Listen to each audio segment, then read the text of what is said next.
അത്യാധുനിക സൗകര്യങ്ങളുമായി ഇനി പുതിയ രൂപത്തിലും ഭാവത്തിലും ഇന്ത്യൻ ബേക്സ് നിങ്ങളെ സ്വാഗതം ചെയ്യുന്നു. Indian bakes, opposite police station, Manjeri road, Wandoor. Safa jewellery അവതരിപ്പിക്കുന്നു the diamond art fest. October 9 മുതൽ 15 വരെ സഫ ജ്വല്ലറിയുടെ മേലാറ്റൂർ, വണ്ടൂർ ഷോറൂമുകൾ സന്ദർശിക്കൂ. ദ ഡയമണ്ട് ആർട്ട് ഫെസ്റ്റിന്റെ ഭാഗമാകൂ. Safa jewellery. DYFI Wandoor block committee സാമ്രാജ്യത്വ വിരുദ്ധതയ്ക്കെതിരെ ഫലസ്തീൻ ഐക്യദാർഢ്യ നൈറ്റ് മാർച്ച് സംഘടിപ്പിച്ചു. ചെറുകോട് മുതൽ വണ്ടൂർ വരെ സംഘടിപ്പിച്ച മാർച്ച് SFI മുൻ അഖിലേന്ത്യാ പ്രസിഡന്റ് VP സാനു ഉദ്ഘാടനം ചെയ്തു.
ബ്രിട്ടനിൽ 6.5 ലക്ഷം മനുഷ്യർ പ്രകടനത്തിന് വേണ്ടി രംഗത്തിറങ്ങുന്നു എന്ന് പറഞ്ഞെങ്കിൽ ഇന്ത്യയിൽ 1.5 കോടി മനുഷ്യന്മാർ ഒരുമിച്ച് ന്യൂഡൽഹിയിലോ അല്ലെങ്കിൽ ഇന്ത്യയിലെ ഏതെങ്കിലും ഒരു മഹാനഗരത്തിൽ ആകെ പ്രകടനം നടക്കുന്നതിന് തുല്യമാണ്. കാരണം എന്താ?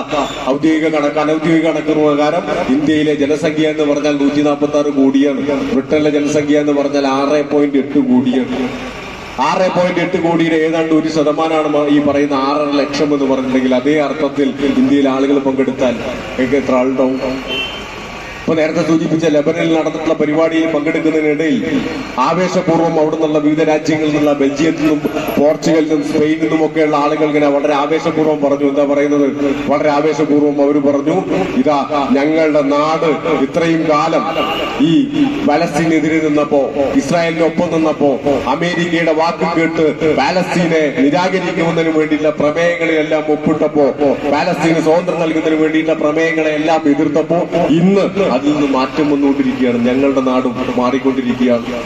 ഞങ്ങളുടെ നാട്ടിലെ ജനതയും ഈ യുദ്ധത്തിനെതിരായിട്ടുള്ള നിലപാട് ശക്തമായി എടുത്തുകൊണ്ടിരിക്കുക. അതുകൊണ്ടാണ് വിവിധ രാജ്യങ്ങൾക്ക് നിലപാട് മാറ്റേണ്ടി വന്നു. റാലിയിൽ ആയിരക്കണക്കിന് പ്രവർത്തകർ പങ്കെടുത്തു. സമാപന യോഗം ഡിവൈഎഫ്ഐ മലപ്പുറം ജില്ലാ വൈസ് പ്രസിഡന്റ് ഇ ലിനീഷ് ഉദ്ഘാടനം ചെയ്തു. DYFI Wandoor block secretary M Sajad, president Junaid, treasurer P Shaiju, DYFI മുൻ ജില്ലാ സെക്രട്ടറി PK മുബഷീർ എന്നിവർ പങ്കെടുത്തു. News bureau, Wandoor. 10 ലക്ഷം രൂപയുടെ ഡയമണ്ട് സൗജന്യമായി നൽകി മയൂരി ഡയമണ്ട് ഫെസ്റ്റ്. സെപ്റ്റംബർ 27 മുതൽ ഒക്ടോബർ 30 വരെ. Mayuri gold and diamond. വിദ്യാഭ്യാസ മേഖലയിൽ മികവാർന്ന സേവനങ്ങൾ ഒരുക്കാൻ ഇനി ഹൈസർ college of advance studies. Admission ആരംഭിച്ചിരിക്കുന്നു. ഹൈസർ college of advance studies, Thiruvali, Poonthottam, Pathiriyal, Malappuram.